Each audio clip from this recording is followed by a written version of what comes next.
Hello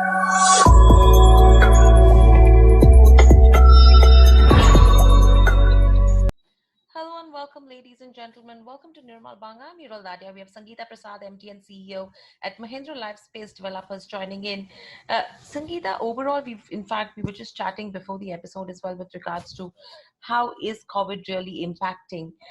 Seeing the situation with that, you have the government as well, which has come out with the Atmanirbhar package. But before all of that, what is the sense you pick up on this in terms of the impact of COVID-19 on the economy? And secondly, with regards to the lockdown situation as well. Yes, we were just chatting and we were talking about the larger aspect of the lockdown, and I think I will spend a couple of minutes on that. The most important is, yes, economy, but along with economy, the emotional and the mental well-being of people. Sometimes in such situations, what happens, we tend to take decisions which are not always based on rationality.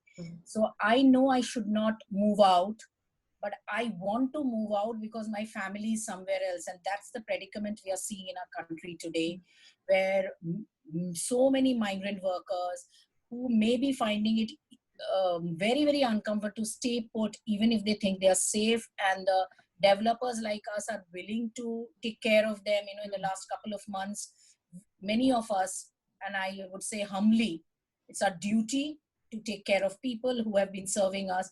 But still, there is this lack of stability, steadiness, and uncertainty, and people want to go back home to be with their near and dear ones in times of travesty like this. So that's one aspect which is also impacting the supply chain of, and I'll come to that later, businesses like ours. So it is, it is at various levels: emotional, economic, psychological, physical, relationships, human relationships which have thrived. On a lighter note, people who were better off having social distancing with some family members at home and some in office are now all cooped up together. And that's where the home becomes a safe haven, and how you design and configure it becomes so relevant for the post-COVID future.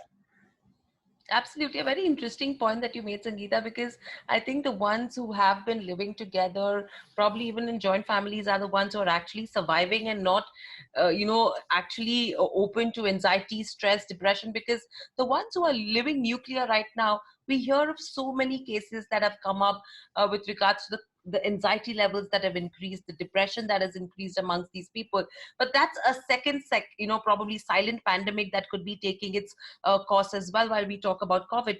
But overall, taking this aspect into consideration, if you have to talk about the real estate sector as a whole, you did mention a couple of aspects in terms of supply chain, which has been impacted. But the 40 days of lockdown, what has been the impact on the sector? So obviously, I think we all know that various elements of so first of all, the sentiment, as it is in the last couple of years, the real estate sentiment has not been the most upbeat. Correct. And the root cause has been that the way the macroeconomy has been performing, people can only look for something to buy or invest, and for consumption as well, when they know that their lives are secure in terms of financial stability. So the COVID has further aggravated the situation.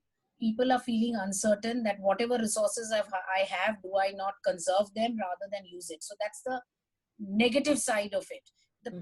I wouldn't say the positive, but the other side of it is people are realizing home is the safest haven. So I need a roof over on my head, and I need some place where I can live safely. So that's I think a situation where people have realized it's not just for investment, but also for consumption and accommodation. So that's the other aspect. The third aspect is, it is also, home is after all a physical asset. It can't disappear unless there is a natural calamity like an earthquake or something else, and you are getting seismic resistant homes as well now. So any paper instrument, what has happened to it in the last couple of months. So people are realizing, I need a safe haven, and I need a place, whatever it is, even if it doesn't appreciate, it does not disappear, unlike some paper instruments. So those are the top line effects of COVID. But if I get into the operations and the value chain of real estate, I spoke about migrant labor a little earlier, Hmm. that while we are doing our best, people are uncertain, people are feeling, uncomfortable. So some of them want to go back home. And if some want to stay back, others instigate. So there is this dynamic, and and in the larger scheme of things, we have to be sensitive to that. So that Absolutely. obviously, while in some projects of ours, some work has started, keeping in mind safety and hygiene as the prime parameters for all the stakeholders, but it is still not stabilized because of Hmm. the reasons we spoke about. As far as the customer side is concerned, we are using technology to keep in touch with them. We Hmm. are talking to the leads. So people are looking at finished goods with a little more interest. But it is not just the developer customer relationship. It is also the financial institutions. How do they come forward? How does the government? So it has to be together. It can't be just a supplier customer. It is much more. The COVID is much more than that. Right. I think, for a revival to come in, the entire ecosystem needs to work in tandem together, that everyone gets that support. But a point that you made with regards to migrant workers as well, as you mentioned, you have started a couple of projects. Now, there are migrant workers who've already gone back to the villages. Uh, to kickstart, especially if you have to talk from the manufacturing perspective, infrastructure perspective, and retail, these three sectors are the ones which are dominant, at least in terms of urban India, with migrant workers. What is the plan of revival on that front? Do you think there is a possibility of the employee costs that could actually go up for sectors? Because obviously, to actually get them back, you will have to give them a carrot on the stick in some way. So it is not the financial aspect only.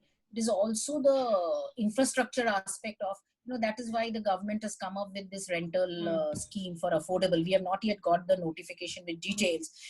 I think that is more important than the financial aspect. How do we keep people safe and secure? So those investments now will become a certainty. It is inevitable. So in a way, this will help in improving the lot of how the supply chain works. Hmm. And therefore, companies should look at cost optimization in other areas. How do I leverage technology to bring costs down, Hmm. physical costs down, but not at the cost. If we have to survive and thrive in this ecosystem, it is a given that safety and hygiene has to be invested in. We have to use technology as an enabler to optimize costs in other areas, and use sensitivity while doing this balance. Absolutely. I mean, a very well made point. And secondly, when you spoke about the sentiment with regards to people feeling safe at home, do you think that is one of the factors that would actually bolster demand in the real estate space? I totally believe so. As I said earlier, for each of us now, home is a safe haven. Sometimes I sometimes smile at myself and I think that my walls are so strong that nothing can come. That's the psychology with which everyone is thinking. So now the only thing I would like to share here is, and as days evolve, we are all as companies working on that. We have to reimagine our home spaces, because a home is now a me space, a we space. All those spaces, like when I'm sitting with you, I'm sitting in my me official space, and I don't want disturbance. Now, Hmm. how do I reconfigure the home, especially in cities like Mumbai, where space is at a premium? So, how do I do that? So, we as developers are now looking at how do I reimagine my unit? How do I, within my unit, create a common area, like what a balcony or a terrace now becomes very relevant, which may not have been as relevant As earlier, relevant. because we were trying to match every square feet to usable, so-called usable space. But now a terrace is a very usable and a very desired space. So that's one element which will come in as we see people wanting homes, and that too ready to use homes. And homes will now become a consumption item more and more, where I know that this consumption item will not disappoint me like other investments which have disappointed us. Right. So overall, if you have to talk from the consumer perspective as well, what is the kind of impact this has had in terms of prices?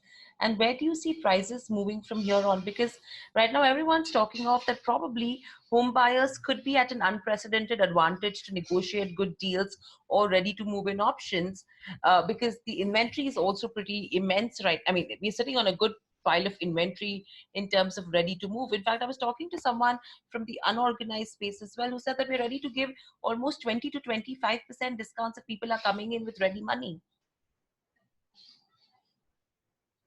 True. Now I will bring in a very important today's circumstances. What is plaguing the minds of customers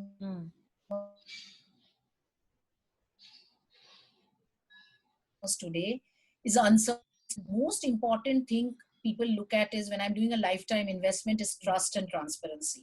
So I would like to exhort here, those are the elements which will play a very important role in decision making, not a fly by night price mm, reduction. Because price reduction is possible, and in the last few years prices have not gone up but costs have. So developers will find it very difficult to sustain. So if I think about people giving, whoever is planning to give price reduction will not be able to sustain, and therefore the buyer may be in jeopardy, because that developer may not be able to construct because of lack of resources. So I do not see price being a very it will be an important indicator, but the only or the prime indicator. And it will people will look at trust, transparency, reliability, because if they are investing somewhere, they want a home, mm, because price reduction will give them a short term high. But after that, if you don't get a home, I don't see the price game playing up. Okay, selectively some people may do it. I think the other side is we should focus on the demand side actually, and that's where my stance is that government should try to bolster the demand side. How do I enable a customer to buy? How do I relook at the taxes and duties in the short term that helps the buyer to buy a product and the developer to sell at the right price? And I'm not meaning profiteering, but the price at which it can sustain itself. So I correct. think the demand side needs to be looked at. Right. And how would you advise that could be done actually? So, the government has in the last 5 days come out with various things. They are also taking inputs from all sectors. So there's been a lot done for MSMEs, lot done for the rural, and the most important, the people who are the unprivileged or the underprivileged. That's perfect. But from the real estate perspective, while we have seen something in the supply side, for instance, for the NBFs, the easing of terms for the NBFCs and HFCs, and also the RERA thing for the developers, the Suomoto extension. Effectively from the demand side, the CLSS is the one thing which the government has done, which is extension of the CLSS scheme. Correct. I think the government should look at, and something on the TDS side as well, which Hmm, all of hmm, us are hmm. aware of. I think the government should look at, is there something which we can do in the GST front? Is there something we can do Okay. in the other registration, if not, and even in the loans, and I would focus more on the demand side, which helps the customer who wants a home, who needs a home, to take that first step. While developers can give sops, but can they be sustainable? There has to be inherent demand creation initiatives. Right. So demand creation initiatives, and I think that's what all the sectors are asking for as well, because everywhere we have seen reliefs that have come in the form of the supply chain. More, the relief is in the form of a credit stimulus versus a financial stimulus that everyone's watching out for. So overall, Sangeeta, if you have to look at FY21, and if we break up the sector between commercial real estate and residential real estate, because working of home is now becoming prominent, do you think the demand for commercial real estate is something which could be hit? And that in turn, probably residential real estate could make up for that demand. But how far are we to see that demand creation happening? So, for all the strategists in every industry and all the forecasters, No one could forecast COVID-19. Absolutely. So, and the COVID-19 impact is unprecedented. I always, anyone asks me, I said, whatever calamities have happened in the past had space and time as determinate variables. In case of COVID-19, neither is determinate. We don't Determined. know when and we don't know where. Where? So with these two variables, we have all been caught off guard and unprepared. If not, Mhm. I'm being very blunt with you. Correct. So we are all sitting back and thinking of how do I reimagine the spaces I offer to the customer. So that's one thing which is happening, and I'm sure in every developer, in every Absolutely. ecosystem. But the other thing is, I do not believe that the world will be a hybrid, will be a binary world. Mm. It will be a hybrid world. So let me explain. Yes, as I said earlier, homes will be reimagined, we spaces will be reimagined, even the commercial spaces. So it is not possible that we will be locked down forever. Human beings are social beings. We would like to meet people, even at a safe distance now, but we would still like to go to a place. So I was talking to someone the other day, even for a recreation space, I can get recreated through my internet, but I need to go out. So all these spaces will be reimagined. So a commercial space, we have heard many people. Yes, the maybe the the number demand will go down, but the density will have to be also reduced. So the Mm. square Mm. feet per person will go up. So now work out, Go up. we'll have to go and see, but it is square feet into person per square feet. So both, one is going up, one is going down. You know what I mean? Down. So how does that maths work out in multiplication is what we have to see. I sincerely and strongly believe, yes, residential, as I reimagine and I innovate spaces and the common areas, will see bolstering of demand with the ecosystem serving it and bolstering it. But commercial space will be also actively and very virulently reimagined. I would not like to hazard a guess today on the mix of that. Right. So, Sangeeta, I was just reading a report which was indicating that real estate sector as a whole could probably lose around 1 trillion, rupees in FY21. And that's something which gives you an alarming number that, yes, obviously, there could be short-term impact for the next couple of months because it's not only real estate, all sectors have been saying the same. In fact, when I talk to corporates as well, everyone is saying that, okay, we need to break even in FY21, and that's going to be the motive. Forget about profitability as of now, which is very genuine because you can't really expect something mind boggling with these kind of pandemics. Now, if you have to talk about the sector, do you think a number like a 1 trillion rupee in FY21 is something which could be realistic? And do you think that's something which will force sectors, especially in terms of real estate as well, to contract operations, revisit planned developments, expansion plans, and the investments? So I will start with the basic first.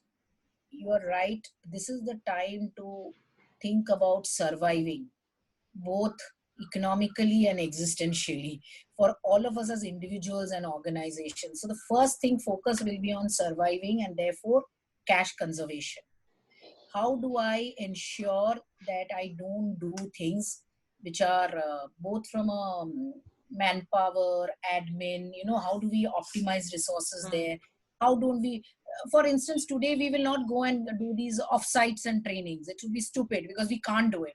So how do I ensure that I reimagine my people development opportunities? How do I use technology for that? So for instance, in our company today, what we are doing is we are and it's actually very motivating, we are getting to people at all levels of the organization and telling them to mm, take training classes. So what mm, it does is it motivates the person who is taking the training, and it helps me, if I am a trainee on a subject which I wanted to have knowledge and I've never had it, to get trained.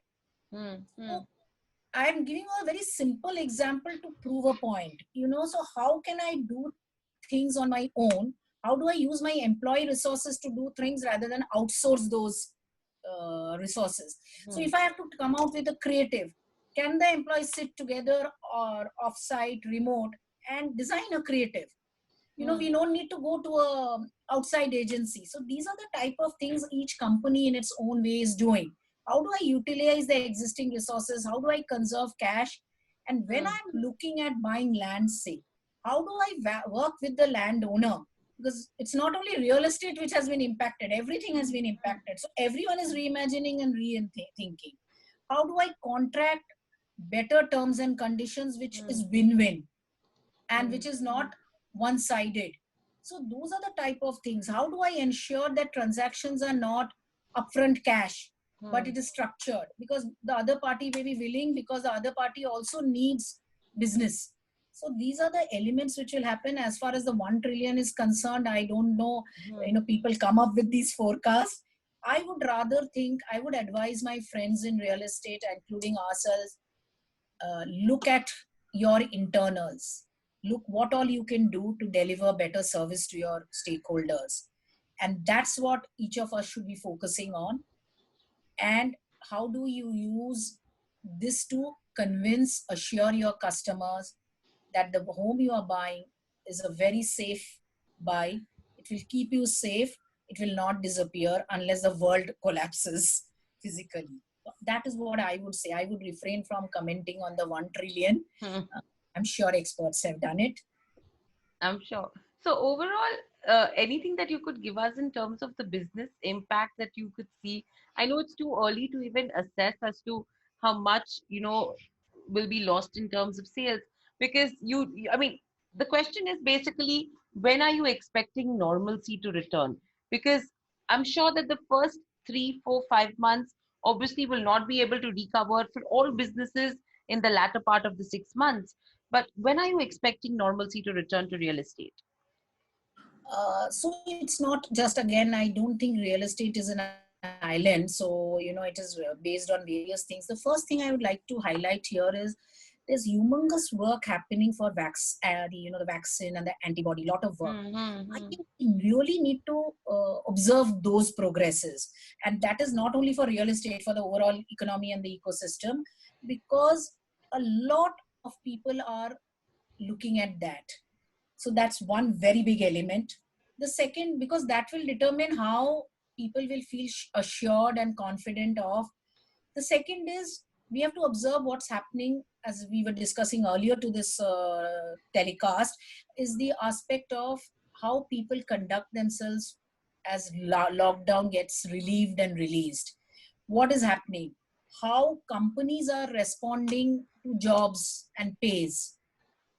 All these elements will determine, and I do not see that it will happen, as you rightly said, in the next 2 3 months. It is again about surviving, getting our organizations in place, getting individuals to feel a little comfortable, and with the government coming in with with more demand related initiatives. I think this year is of survival. This year is of customers buying what they really need, Mm-hmm. and not. And there are many who now have realized they need a home. So those customers will come back, but thriving will happen a little later. Correct. And overall, do you think it's the affordable housing space that's something which will then pick up pace because and versus luxury? If you have to, bifurcate it in terms of segments, which is that segment where you see sales happening? So I would personally feel the affordable, of course, as well as the people who are middle class, who don't have their own homes. See, luxury, why? Because I would believe, hypothetically, a luxury home buyer would have another home, in a way. Uh, and if they can afford a first time luxury home, they will buy. But there are few and far between. But I see the middle class, the affordable segments coming back with demand. Whoever doesn't have a home will really want a home to be a Hmm. safe haven for them. So Right. I see that, and obviously, therefore, there will be end user real demand. Absolutely. I think that's something which we will be watching out for. And very lastly, Sangeeta, on the supply side, you did mention, a couple of things which are coming in as a hindrance. Could you just give us some details on that front as well, apart from the migrant labor issue? So obviously, if you have, you need raw material. You don't build a home or any product. Like that day I was talking to someone who was talking about these FMCG companies. So the person is from the FMCG background. So he was telling me, Sangeeta, I can manufacture, but where is the bottle going to come from? Where is the cap going to come from? You know what I mean? So one of the areas which, that is why in the supply side, while we are talking about labor, and labor does impact manufacturing in other sectors also, how do I get my raw material in place? You know, while government is talking about in situ construction, but to do in situ construction, I need out situ stuff to come in to aggregate in my Aggregate. in situ. So that's another area we need to look at, which will be an area we are observing very acutely. Correct. So And that's for many, it would be also the financial resources.